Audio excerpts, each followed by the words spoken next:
Manusia dengan NIM 251103100032. Saya dari Prodi Bimbingan Non-Muslim Islam Universitas Islam Negeri Palopo.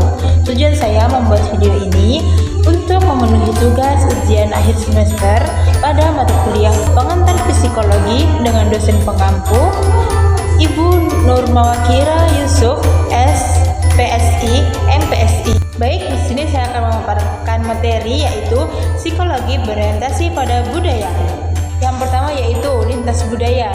Psikologi lintas budaya adalah cabang ilmu psikologi yang mempelajari tentang perilaku pada proses mental yang terjadi pada manusia, termasuk keberagaman dan kesamaannya dalam konteks kondisi dan budaya yang berbeda. Psikologi lintas budaya bertujuan memahami bagaimana budaya memengaruhi manusia berpikir, berperilaku, dan berhubungan dengan dunia sekitarnya. Dengan memahami budaya yang berbeda, kita dapat meningkatkan komunikasi, kerjasama, dan toleransi antara budaya. Yang kedua, perbedaan budaya. Perbedaan budaya mempelajari budaya dalam berbagai aspek perilaku dan proses mental seperti kognisi, emosi, motivasi, kepribadian, dan hubungan sosial dan kesehatan mental. Penelitian psikologi lintas budaya telah menunjukkan bahwa orang-orang dari budaya yang berbeda memiliki pandangan yang berbeda juga tentang waktu, ruang, dan hubungan.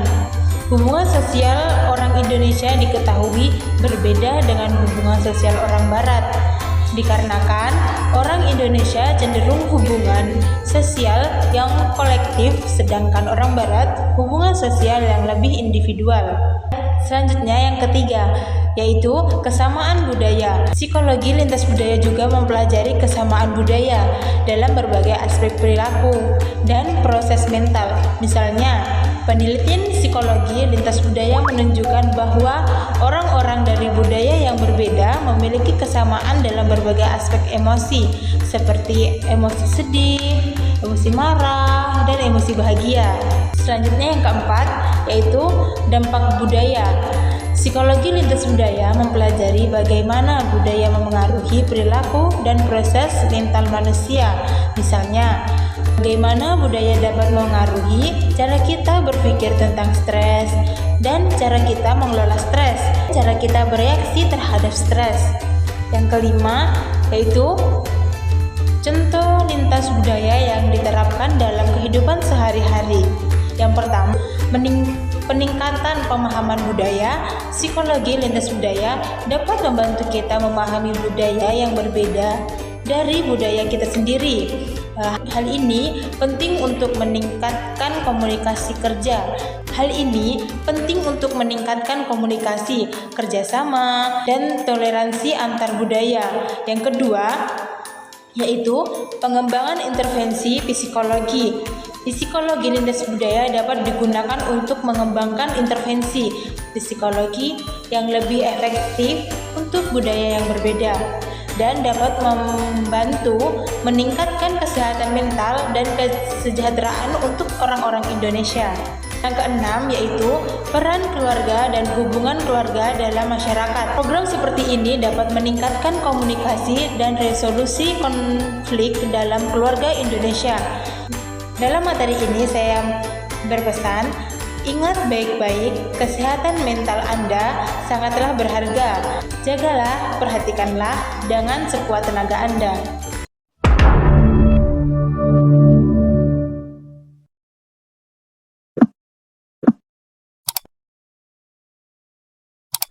So show me family, all the blood that I will bleed.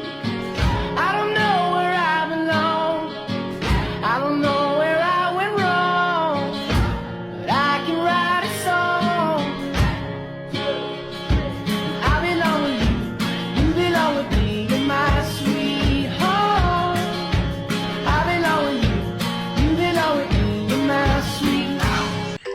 Budaya Indonesia sangatlah banyak dan beragam, yang mana menjadi salah satu alasan saya untuk mengambil materi ini.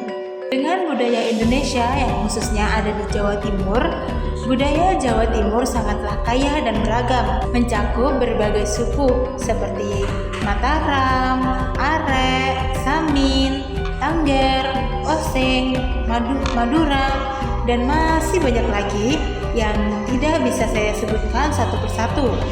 Dengan ciri khas dan seni pertunjukan yang ditambah dengan tradisi lisan serta kuliner dan pakaian adat yang bervariasi, bertujuan untuk menunjukkan kekayaan budaya yang dalam. Baik, yang pertama saya akan menjelaskan tentang kesenian dan pertunjukan. Di sini saya ada beberapa contoh. Yang pertama yaitu Reog Ponorogo. Tarian topeng singa berhias bulu merah raksasa dari Ponorogo yang beratnya bisa mencapai puluhan kilogram. Tarian ini menceritakan kisah legenda cinta Raja Klana Sewandana dan Putri Dewi Songgolangit, mencakup unsur tari, musik, dan mitologi. Yang kedua yaitu ada karapan sapi. Pacuan sapi cepat khas Madura yang merupakan simbol kebanggaan budaya, kerja keras, dan kebersamaan, melibatkan pasangan sapi menarik kereta kayu di lintasan tanah sekitar 100 km, dihiasi meriah dengan diiringi musik tradisional. Yang ketiga yaitu ada kebu-kebuan, ritual syukur, panen dan tolak balak yang dilakukan setiap bulan Suro atau bulan Muharram, yang di mana warga berdandan seperti kerbau dengan tujuan untuk diarak keliling desa. Kalau orang Jawa biasa menyebut dengan ider bumi, dengan simbolisasi kesuburan, kekuatan, dan penghormatan terhadap leluhur yang terletak di suku Osing Banyuwangi. Ya, walaupun masih banyak yang berpendapat bahwa kota Banyuwangi dikenal dengan kota santet atau mistis, tapi dari situlah saya belajar bagaimana cara menghormati orang lain dengan baik meskipun berbeda budaya dengan kita. Yang keempat, festival tahunan dari Gandrung Kolosal Masal. Wanita dengan kostum khas Banyuwangi yang menampilkan ribuan penari secara serempak yang berletak di Pantai Bung. Sewu berarti 1000 dan gandrung berarti terpesona atau kagum, yang dapat merujuk pada jumlah penari yang terlibat, melambangkan kebersamaan, keharmonian, dan kekayaan budaya Banyuwangi. Selanjutnya yaitu Jaranan Pegon dan Jaran Jenggong. Tarian kuda lumping khas Tulungagung dan Lamongan. Jaranan Jenggong identik dengan nuansa klasik, kostum sederhana seperti merah atau hitam polos, dan musik gamelan. Sementara Jaran Jenggong adalah kesenian arak-arakan kuda dengan pawang dan atraksi yang lebih khas daerah seperti di Sukolilo, Lamongan. Selanjutnya yaitu ciri khas. Yang pertama yaitu pakaian adat seperti cak dangling yang biasa digunakan di daerah Surabaya dan Malang. Terus odeng yang digunakan oleh mayoritas orang Madura. Yang kedua yaitu rumah adat. Rumah adat Joglo sedikit mirip dengan Jawa Tengah tapi ada pengaruh lokal. Terus ada juga rumah samin atau biasa disebut dengan rumah kayu yang minimalis. Yang ketiga yaitu kuliner khas dari Jawa Timur yaitu brem yang dari kota Madiun. Selanjutnya wisata yang banyak dikenal seperti Kawah Ijen yang dikenal dengan fenomena api biru alami yang memukau saat malam hari. Yang kedua, Gunung Bromo yang dikenal pemandangan matahari terbit yang spektakuler dan laut pasir.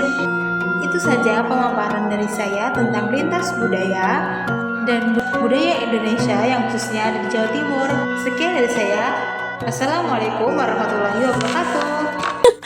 Terima kasih sudah menonton dan sampai jumpa.